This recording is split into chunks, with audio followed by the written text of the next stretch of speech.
ሰላም አለይኩም ወራህመቱላሂ ወበረካቱ። ውድ ተመልካቾች እንዴት ናችሁ? እኔ ጋር ሁሉ ሰላም አልሐምዱሊላህ። እኔ ከሚላ ነኝ። ዛሬ የምናየው ስለ ስኬት ማወቅ ያለብን ነገር ስኬታማ የሆኑ ሰዎችን በልምድም ሆነ በአኗኗር ዘይቤያቸው ማየት። ስኬታማ የሆኑ ሰዎችን እንግዲህ ስናይ አንደኛ እቅድ ማውጣት፣ ሁለተኛ ራስን ማወቅ፣ ሶስተኛ መወሰን መቻል፣ አራተኛ እውቀት መሻት። ይሄን እያንዳንዳቸው እናያለን። አንደኛ እቅድ ማውጣት ስንል የምንፈልጋቸው ቦታ ለመድረስ የምንወስናቸው ነገሮች እንደየአስፈላጊነታቸው በቅደም ተከተል ማዘጋጀት። ይህም የምናዘጋጃቸው ነገሮች ፕሮግራም ማውጣት፣ ጊዜያችንን መሰረት በማድረግ ለማከናወን መጣር፣ ሁሎችንም ነገሮች ለማከናወን መጣር፣ ስራችንን ውጤታማ ማድረግ፣ መገምገም፣ ጊዜያችንን፣ ጉልበታችንን፣ ሰዓታችንን፣ ገንዘባችንን እነዚህን ባከናወነ በዙሪያችን ልንሰራቸው በምንችለው መሰረት ልንደርስባቸው በምንችለው መሰረት እቅዳችንን ማውጣት። ሁለተኛ ራስን ማወቅ። ራስን ማወቅ ማለት አንድ ሰው ምን እንደሆነ፣ እንዴት እንደሆነ፣ ምን እንደሚያስፈልገው ራሱን በደንብ እና ጠንቅቆ ማወቅ። ይህን ስንል በዙሪያችን ድክመታችንን እና ጠንካራ ጎናችንን ማወቅ። ደካማ ጎናችንን አውቀን ስኬታም ከሆኑ ሰዎች እንዴት አድርገን ደካማ ጎናችንን ወደ ጠንካራ ጎን እንወስዳቸዋለን? እነዚህን ነገሮች ማገናዘብ ስኬታም ከሆኑ ሰዎች ደካማ ጎናችንን ወደ ጠንካራ ጎን መቀየር።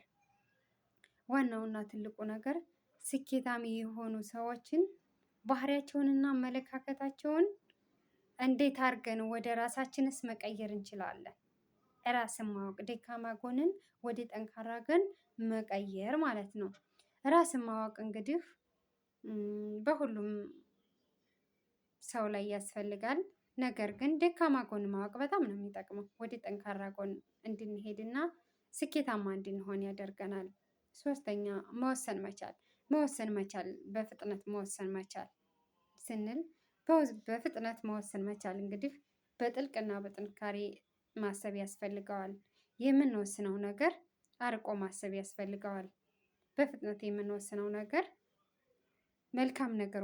መልካም አጋጣሚዎች እንዳያልፉ ያደርገናል። ነገር ግን በፍጥነት መወሰን መቻል የሚጠቅመን መልካም ነገሮች አልፈውን ቁጭት እንዳይሆንብን ይጠቅሙናል። ይህን ስላችሁ በጥልቀትና አርቆ በማሰብ የምንወስነው ነገር ሙሉ ኃላፊነት የተሞላበት ውጤታማ ሊያደርገን የሚችለው መሆን አለበት። አራተኛ እውቀትን መሻት፣ ማንበብ። የሰው ልጅ እውቀትን መሻትና ማንበብ። በማንበብ የሰው ልጅ ስኬት ያመጣል። ስኬታማ የሆኑ ሰዎችን በአካባቢያቸውና በዙሪያቸው እንዴት ስኬታም ሆኑ? የእነሱን ታሪክ በማየት እንዴት አድርገን እንቀይራለን? የሰው ልጅ ካነበበ እውቀት ካለው ለራሱ አእምሮ የተወሰነ ነገር ከያዘለት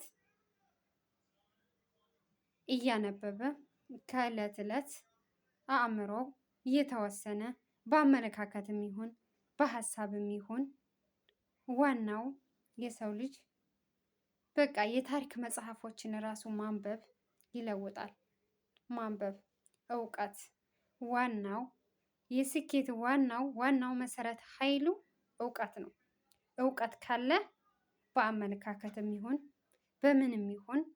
በምንም እውቀት ካለ መልካም ስኬት ይመጣል። ጥሩ ስኬት ይመጣል። በማንበብ ትልቁን ኃይለኛውን ኃይል መጋፈጥ ይችላል። ዋናውና ትልቁ ኃይል ማንበብ ነው። ይህ ቪዲዮ ይጠቅማል ላላችሁት ሰው ሼር አድርጉለት። ባይሆን ላይክ፣ ሰብስክራይብ እንዳትረሱ። መልካም እንገናኝ።